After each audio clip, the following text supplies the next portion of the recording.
এটা আমরা স্পষ্ট করেছিলাম।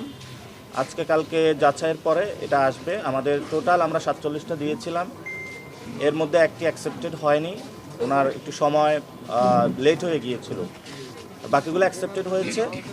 যাচাই বাছাইয়ের পরে যখন রেজাল্ট আসবে তারপরে আমরা দেখতে পাবো যে টোটাল কয়টি হয়েছে। অর্থাৎ আমরা এখানে সংখ্যাটা বাড়ানোর চেষ্টা করি নাই।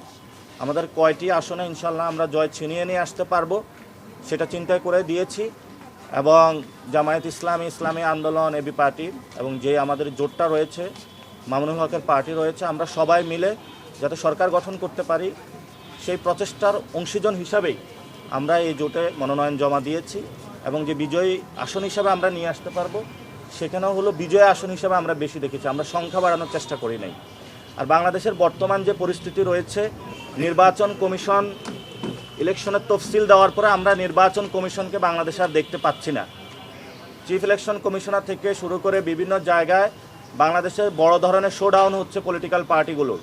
আমরা সেই বিষয়ে নির্বাচন কমিশনকে আহ্বান জানাবো, যদি আপনি দায়িত্ব পালনে কোথাও অপারগতা দেখেন বা কোথাও থেকে প্রেশার ফিল করেন, জনগণের সামনে আসুন, জনগণকে চেহারা দেখান।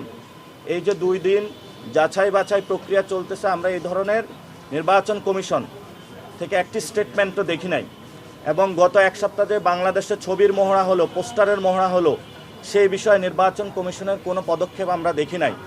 বরঞ্চ একজন কমিশনার নিজ থেকে আগ বাড়িয়ে কথা বলেছেন যে নির্বাচন কমিশনের যে বিধিবিধান দিয়েছে সেগুলোর ভায়োলেশন হচ্ছে না। আমরা মনে করি এই ধরনের দলকানা নির্বাচন কমিশনার, তাদের লজ্জা শরম থাকা উচিত।